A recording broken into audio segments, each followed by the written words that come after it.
Vida de Artista, apresenta O Fantasma da Mão de Ferro. Reuniam-se na sala do Fórum Mundial para Assombramento do Planeta os 4 mais poderosos fantasmas da Legião. O Fantasma do Oeste, conhecido por Smaug, orgulhoso de ser o pai fundador do Império do Terror, considerava-se o mais fundamentalista, o mais perverso e o mais forte dos 4.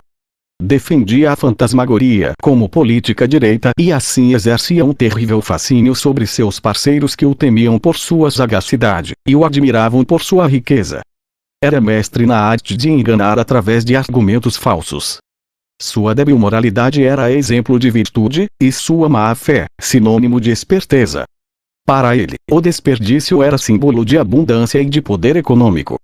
No entanto, divulgava o princípio de escassez em manchetes alarmistas, a necessidade das guerras pela paz entre os famintos e os fartos. Seu lema era dividir para conquistar.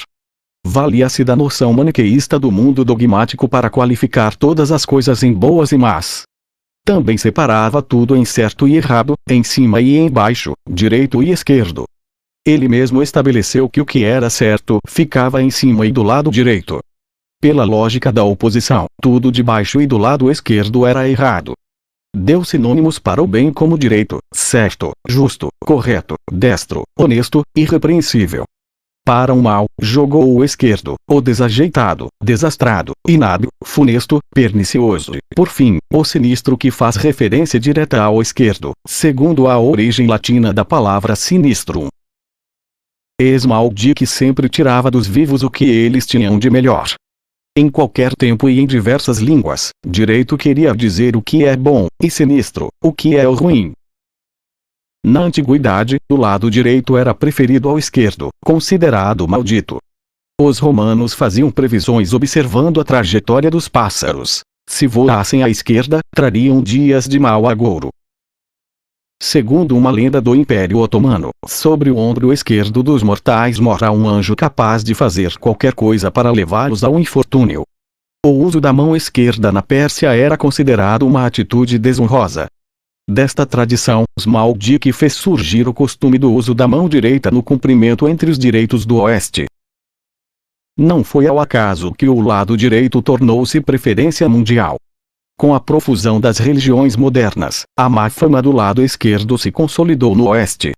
No livro sagrado dos Assombrados Infalíveis, a parábola da separação das ovelhas e dos bodes, afirma que no dia do juízo, as ovelhas justas serão colocadas à direita, enquanto os bodes ímpios serão postos à esquerda. O tribunal dos infalíveis mandavam queimar os vivos que davam preferência ao uso da mão esquerda, julgados mensageiros da morte, e enviados do diabo, também chamado de canhoto. A oração que diz que o Messias está no céu sentado à direita do Pai, remete à ideia de que ele está do lado correto. Para aquela noite, Smaug do Oeste elaborou um discurso que pretendia colocar de joelhos até mesmo o sinistro fantasma do Leste. Aquele designado na última convenção do mundo cinematográfico, como seu inimigo mortal, apesar de conhecido e reconhecido como o fantasma camarada. Camarada do Leste se fazia muito bem de camarada, mostrando muita energia para controlar o assombramento na sua vasta região. Mas também era afeito ao lema de dividir para conquistar e, por isso, deixou que pequenas criptas sob o seu domínio escapassem de sua área de influência. Desde então, as sombrias regiões passaram a cumprir regiamente os rituais direitos de Smaug do Oeste. Mas não era sem o fervor da lógica que Camarada do Leste defendia ao lado esquerdo da questão. Ora, se o Messias está à direita do Pai, o Pai está à esquerda do Messias. Observou o Camarada do Leste mantendo-se ereto. Smaug do Oeste redarguiu com soberba austeridade. O santo fantasma Agostinho já resolveu esse dilema, afirmando que no céu tudo é direita. Agora, os assombrados por sua filosofia delirante já acreditam piamente que quem está à direita está do lado certo. Camarada do Leste às vezes protestava contra os pactos diabólicos que o obrigava a se submeter às imposições de Smaug do Oeste. Repudiava sua incapacidade de dar um passo à direita ou à esquerda, mantendo-se incólume no centro do espectral jardim do planeta. No entanto, as estratégias de defesa de Camarada do Leste eram monstruosas. Fazia jus à fama do lendário urso que voltava à luz depois de longo período de hibernação. Mas apesar de seu grande poderio militar, nunca usava seu exército de demônios para assombrar o labirinto tumular do Império do Oeste. Procurava antes fazer um acordo com os parceiros de assombramento sem a interferência do tio de Marianne, de Stella, do Germano e de toda a Sagrada Família. Extirpador, o fantasma do norte, interrompendo a conversa dos parceiros, começou a falar de seu novo projeto para promover a desordem mundial. Investiriam na propaganda das novas tecnologias caracterizadas como um inimigo. Um inimigo que predestinava o futuro catastrófico da humanidade. Além disso, teríamos uma guerra praticamente sem custos. As armas seriam os psicotrópicos e os campos de batalha, todos os mercados do planeta. Concluiu o Extirpador do Norte. O fantasma do Sul, nomeado Xerox, ouvia aquela novidade no seu silêncio sepulcral. Na verdade, não era nenhuma novidade. Para ele, era apenas mais um epitáfio fornecido por seus companheiros a ser acrescentado à sua velha lápide.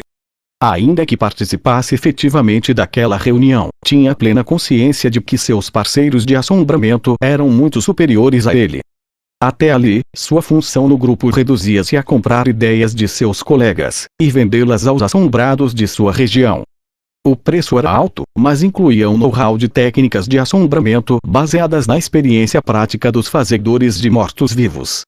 No final das contas, os meios apresentados para deflagrar o terror na sua região não eram nada inovadores.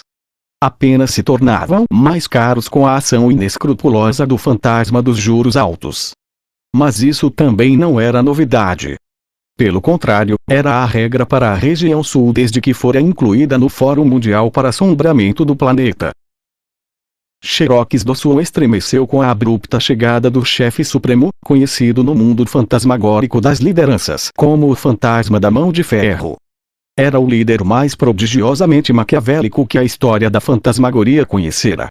Dominava todas as regiões do planeta através de seus 4 representantes. Ele era dono do misterioso sortilégio que impulsionara o rico Império do Oeste e da construção do maior poderio militar do Leste. Foi responsável por encobrir a podridão do Império do Norte, de onde exalava um odor tão fétido que nem os abutres suportavam mais. Também foi o articulador do processo que colocaria o Sul em submissão aos outros impérios por séculos e séculos. A voz dele era a voz de todo assombrado e a voz do assombrado é a voz de Deus, portanto, o fantasma da Mão de Ferro era Deus. Quando entrou na sala, os 4 subalternos ficaram intrigados com o semblante sério do chefe supremo. A falta do seu sorriso sardônico revelava que ele não estava para brincadeira. A expressão carrancuda denunciava sua insatisfação com os resultados do trabalho realizado por seus representantes. Certamente o chefe trazia nova ordem geral. As expectativas foram confirmadas quando ele começou a falar. Vamos colocar os vermelhos à direita para defender os interesses dos verdes. Os azuis no meio dos amarelos e os beges à esquerda a favor dos marrons. Pintaremos um cenário mórbido que oscilará constantemente entre o terror e a comédia. Nossos assombrados atores tratarão assuntos sérios de maneira divertida e superficial. O supérfluo será idolatrado como sagrado. Destruiremos qualquer ideia de união das forças de todos os lados, como o socialismo que, embora seja apenas um fantasma que não nasceu, está sempre vivo na imaginação dos assombrados com a impertinente promessa de paz mundial. Esmaldique foi o primeiro a contestar a nova ordem, tentando não revelar sua soberba crepuscular. Cercamos de todos os lados o caminho dos assombrados que lutam pela união de suas forças. Foi assim que transformamos os valentes em medrosos e acanhados. Dividimos assombrados da mesma etnia para promover guerras sangrentas e aterradoras e colocar uns contra os outros para conquistar todos eles. Por que fazer diferente? Extirpador do Norte se pronunciou com a lividez de sua decadente majestade. É o que fazemos desde a antiguidade. Dividimos os assombrados no episódio da Torre de Babel. Lutamos contra os deuses gregos, dividindo seus reinados até monopolizarmos seus meios de produção. Dividimos as religiões para unificar a ciência sob nosso domínio. Por que fazer diferente? Camarada do Leste interveio. É verdade que unimos nossas forças neste momento com a proposta do extirpador para dividir os assombrados de maneira irremediável. Usaremos o acordo de sempre para distribuir as tarefas entre nós. O extirpador administrará a produção de ferramentas de adestramento virtual. Esmaldic tratará de comercializá-las, e Xerox se encarregará dos compradores. Eu, como sempre, farei o papel do salvador da pátria no momento de estabelecer o novo dia D. Por que fazer diferente? O fantasma da mão de ferro olhou para seus subalternos com desprezo e explicou. O método de dividir para conquistar está obsoleto. Agora, é misturar para confundir. Não há tecnologia que controle o ímpeto do ser vivo de sobreviver. O ser vivo é capaz de resistir firmemente à ideia apocalíptica do fim do mundo, mas tombará indefeso diante da fragilização de seu corpo. Usaremos a ganância dos assombrados cientistas para elaborar um plano maquiavélico, infalível, capaz de provocar um caos mundial de dimensões assombrosas. Uma catástrofe biológica terá repercussão maligna em todas as regiões do planeta. Os assombrados da imprensa global serão encarregados de atribuir características humanas como inteligência, vontade e astúcia a um ínfimo conjunto de ácidos e proteínas invisível para transformá-lo num inimigo cruel, amoral e com intencionalidade obstinada de matar. Aproveitando a banal antropomorfização de animais nas fábulas infantis, os assombrados publicitários criarão a imagem de um vermezinho dançante que ilustrará todos os alertas para o perigo iminente de uma morte súbita, mas dolorosa. O próximo passo será organizar uma guerra contra esse inimigo intangível, mas que, diferentemente do inimigo das drogas ou do terrorismo, terá um rosto com imenso poder de pavorosa sedução, como dos bonecos assassinos do cinema. Assim colocaremos não somente uma nação contra outra ou um grupo contra o outro, mas cada indivíduo contra si mesmo. Assombrado pela própria cegueira, surdez e mutismo, ficará à esquerda preso na asfixia da solidão. Não terá ninguém do lado direito para mostrar-lhe a saída para um lugar ao sol. Sua prostração levará a um estado permanente de terror e agonia. Ele não terá mais nada e não saberá como conseguir alguma coisa.